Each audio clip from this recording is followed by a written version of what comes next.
নমস্কাৰ মই নৱজিত এটা গুৰুত্বপূৰ্ণ ভিডিঅ লৈছো টেটকাম ৰিক্ৰুটমেণ্ট এক্সামৰ সন্দৰ্ভত টেটকাম ৰিক্ৰুটমেণ্ট এক্সামৰ সন্দৰ্ভত বহুকেইটা প্ৰশ্ন আছে আপোনালোকৰ তাৰে এটা প্ৰশ্ন হৈছে যে ৰিজাল্ট কেতিয়া আউট কৰিব আপোনালোকে জানে যে পিজিটি ৰিজাল্ট আউট কৰাৰ পিছতে জিটি ৰিজাল্ট লাভ বুলি বহুতেই আশা কৰি আছিল যে 6 জুনৰ ভিতৰত ৰিজাল্ট আউট হ'ব বুলি ভাবিছিল দ্বিতীয়টো প্ৰশ্ন হৈছে এনঅসিক লৈ সমস্যাত পৰিছে একাংশ শিক্ষক যিসকল শিক্ষকে নেকি ডিসটেন্স বোৰ্ডত তেওঁলোকে মাষ্টাৰি কৰিলে মাষ্টাৰি কৰোতে কি কৰিল তেওঁলোকে এনঅসি লোৱা নাছিলে এনঅসি নোলোৱাৰ কাৰণ তেওঁলোকে এটা বিপদত পৰিছে তাৰ কাৰণে এতিয়া এখন জাননী প্ৰকাশ কৰিছে ডিএসসি ফালবাহি জানিখন কোৱা হৈছে যে যিসকলে নেকি ডিগ্ৰী মাষ্টাৰ ডিগ্ৰী যিকোনো তেওঁলোকে ডিপ্লোমা ল'ব বিচাৰে যদি তেওঁলোকে কিন্তু এনঅসি উলিয়াব লাগিব সেই সময়ছোৱাত মানে কৰি থকা সময়ছোৱাত তেওঁলোকে এনঅসি উলিয়াব লাগিব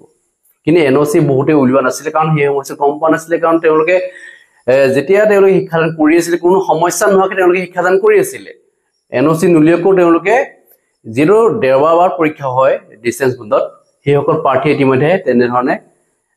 পৰীক্ষাসমূহ দি আছিল এনঅসি নুলুৱাকে কিন্তু এতিয়া এই জানিখন কোৱা হৈছে এনঅসি লাগিব কি কৈছে এই কথাখিনি আমি উল্লেখ কৰিম 3 নম্বৰটো প্ৰশ্ন হৈছে যে কাট অফ কিমান কম যোৱাৰ সম্ভাৱনা আছে জিডি যেটো পিজিটি যথেষ্ট কাট অফ গল বহুতৰ নাম অহা নাই যে 1:1 ৰ যেটো মাটিছে কাৰণে বহুতৰ নাম নাহিলে আৰু কাট অফ কমাৰ সম্ভাৱনা আছে নেকি যে পিজিটি কাট অফ কমাৰ সম্ভাৱনা আছে নি এই ধৰণৰ প্ৰশ্ন উত্থাপন কৰিছে বহুতে পিজিটি কাট অফ কমাৰ সম্ভাৱনা আছে কাৰণ ইতিমধ্যে আপোনালোকে জানে যে 1:1 অনুপাতত যেটো মতা হৈছে কিন্তু তাৰে বহুতৰে কিন্তু গণ্ডগোল আছে ডকুমেন্টত এই খবৰটো আমি ইতিমধ্যে লাভ কৰিছো গতে গণ্ডগোল থকা প্ৰাৰ্থীসকলৰ যেটো নাম ৰিজেক্ট হৈ গল গতে হিসকল প্ৰাৰ্থী এগেইনষ্টত কিছুমান প্ৰাৰ্থী আকৌ ভৰ্তি কৰাব মানে তাৰ কাৰণে এটা যেটো ওয়েটিং লিষ্ট বুলি নহয় আৰু মানে তাৰ কাট অফ যিমান কাট অফ গল তাতকে অলপ কাট অফ কম ধৰি বেলাই মতা হ'ব মানে প্ৰাৰ্থীসকলক তো ওয়েটিং লিষ্ট হিচাপে তেওঁলোকে নবনাব হয়তো মানে এনে ধৰণে ধৰক এটা কিছুমান প্ৰাৰ্থীক মাতিব যিনি কাট অফে কভাৰ কৰে মানে গতিকে যিমান সংখ্যক প্ৰাৰ্থী ইতিমধ্যে ৰিজেক্ট হ'ব সিমান সংখ্যক প্ৰাৰ্থীহে মাতিব তাৰে যদি 10 জন যদি কেনসেল হৈছে 10 জনৰ কেনসেল যাব গতিকে এই কথাবিলাক আপোনালোকে নিশ্চয় জানে গতিকে এই সম্পৰ্কত বহুতে প্ৰশ্ন সুধি আছিল এটা কথা হল যে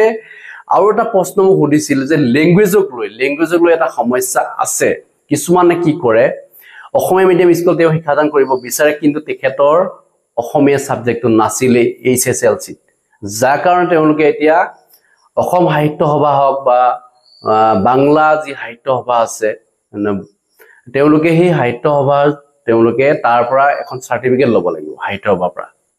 অসম সাহিত্য সভাৰ পৰা যদি তেওঁলোকে সাৰ্টিফিকেট লৈ থৈছে তেতিয়ালে সেইখন সাৰ্টিফিকেট দিলেও হৈ যাব যদি আপুনি মানে এইচএসএলসি আসামিজ সাবজেক্টটো লোৱা নাছিলে তেতিয়াহে আপুনি অসম সাহিত্য সভাৰ পৰা আপুনি এই সাৰ্টিফিকেটখন ল'ব লাগিব ঠিক আছে বুজি পাইছে যদি আপোনাৰ লোৱা আছে সমস্যা নহয় কাৰণ ইতিমধ্যে এই গোটেই কথাখিনি উল্লেখ কৰিছে জাননীখনত কি আছে মই গোটেই সবিশেষ কথাখিনি মই বুজাবলৈ চেষ্টা কৰিম আশা কৰো আপোনালোকে হেকলৈকে চাব মই প্ৰথমতে মই আপোনালোকক জনাই ল'ব বিচাৰিছো যে যিসকল প্ৰাৰ্থী ইতিমধ্যে এনঅসি লোৱা নাছিলে মানে বিদ্যালয়ৰ পৰা তেওঁলোকে তেনে ধৰণে মাষ্টাৰি কৰিলে হিসকল প্ৰাৰ্থী ক্ষেত্ৰত জানিখন কি উল্লেখ কৰিছে মই আপোনালোকক পঢ়ি শুনাই দিব বিচাৰিছো 26 নম্বৰ উল্লেখ কৰিছে in case of candidates who is already in gov service and equivalent qualification diploma degree in service period must produce NOC issued by the appointing authority for acquiring such qualification diploma degree as per provision of the rule 13 of Assam Civil Service Conduct Rule 1965 এই কথাখিনি উল্লেখ কৰিছে যে যদিহে তেখেতে diploma বা degree বা any qualification মানে যদি তেওঁলোকে ল'ব বিচাৰে তেতিয়া হলে এনঅসি ল'ব লাগিব কাৰ পৰা ল'ব লাগিব এপইন্টিং অথৰিটিৰ পৰা তেওঁ মানে এনঅসি ল'ব লাগিব যদি এপইন্টিং অথৰিটিৰ পৰা আপুনি যদি এনঅসি লোৱা নাছিল তেতিয়া হলে কিন্তু আপোনাক হয়তো এই কাৰণতে হয়তো ৰিজেক্ট কৰিব পাৰে হয়তো ৰাখিব পাৰে আপুনি কথাখিনি জনাব যে কি ধৰণৰ সমস্যা হৈছিল আপুনি কিয় লোৱা নাছিল আপুনি জনা নাছিল নে কি এই গোটেই কথাখিনি আপুনি জনাব লাগিব যিজন ইতিমধ্যে বিষয়া থাকিব ভেৰিফিকেশন সময়ত তেওঁলোক জনাব লাগিব যে আপুনি কিয় নললে যদি আপুনি এনঅসি লোৱা নাছিল তেতিয়াহলে আপোনালোকে এপইন্টিং অথৰিটিছত যাব গৈ মেইল তেখেতক এপ্লিকেশন কৰি চাব পাৰে যে এই কথাখিনি জনাব আপোনালোক তেখেতে হয়তো এনঅ'চি হয়তো দিবও পাৰে এতিয়া এনঅ'চি লৈ হয়তো কামত আহিব নাহিব ঠিক নাই কাৰণ সেই সময়ত যেটো ল'ব লাগিছিলে আপোনালোকে নললে জনা নাছিলে কাৰণে এপইণ্টিং অথৰিটিক জনাব গোটেই কথাখিনি আপোনাৰ কি হৈছিল সমস্যাটো কি হৈছিল কি সম্পৰ্কত জনাব যে আপুনি কিয় এনঅ'চি লোৱা নাছিলে এতিয়া দিব পাৰিব নোৱাৰিব এই কথাখিনি আপোনালোকে জনাব পাৰে নেক্সট পইণ্টলৈ আহিছে যিসকল প্ৰাৰ্থীয়ে এইচএছএলচিত আছামিজ লোৱা নাছিল সেইসকল প্ৰাৰ্থীৰ ক্ষেত্ৰত কি উল্লেখ কৰিছে ইয়াত কৈছে যে in case of Assamese medium school the candidates must have passed SSLC or equivalent examination with Assamese language as one of the subject or have diploma in Assamese language issued by the Assam Sahitya Sabha or read up SSLC in Assamese medium school এনে ধৰণেটো অকল অসমীয়া medium আপুনি যদি Bodo medium school যদি আপুনি শিক্ষাদান কৰিব বিচাৰে তেতিয়ালে আপোনালোকক এইচএছএলচিত বড়ো থাকিব লাগিব বা আপুনি যদি বেঙ্গলী মিডিয়াম স্কুল যদি শিক্ষাদান কৰিব বিচাৰে তেতিয়ালে আপোনালোকৰ এইচএছএলচিত কি থাকিব লাগিব বেঙ্গলী থাকিব লাগিব যদি আপুনি হিন্দী মিডিয়াম স্কুল যদি শিক্ষকতা কৰিব বিচাৰে তেতিয়ালে আপোনালোকৰ এইচএছএলচিত ওয়ান অফ দা সাবজেক্ট মানে এটা সাবজেক্ট আপুনি কি থাকিব লাগিব আপোনাৰ হিন্দী থাকিব লাগিব বা যদি আপুনি ইংলিশ মিডিয়াম স্কুল যদি শিক্ষাদান কৰিব বিচাৰে তেতিয়ালে আপোনাৰ এইচএছএলচি অল্টাৰনেটিভ ইংলিশ থাকিব লাগিব তেতিয়াহে আপুনি জয়েন কৰিব পাৰিব ঠিক আছে এই কথাখিনি ইয়াত উল্লেখ কৰিছে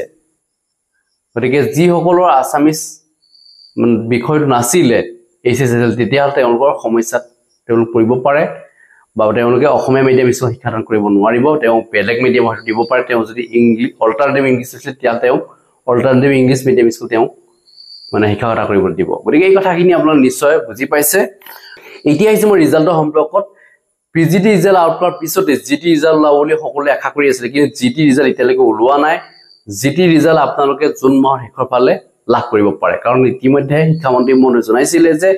জিটি ৰিজাল্ট খুব সোনকালে ওলাব বুলি কৈছে খুব সোনকালে ওৰটো খুব ইছ কৰে কিন্তু আমি ইছ কৰিলে বেয়া হয় কিন্তু মই বৰ বিশেষ নকওঁ কাৰণ খুব সোনকালে ওলাব বুলি কিন্তু আপোনালোকক ধৰি লওক আপোনালোকে জিটি ৰিজাল্ট জুন মাহৰ শেষৰ ফালে ওলাব গতিকে মোৰ হল এইখিনি জনাবলগীয়া আছিল যদি কিবা ক'ব লগা আছে নিশ্চয় কমেন্ট সেকশন লিখিব ধন্যবাদ জয় অসম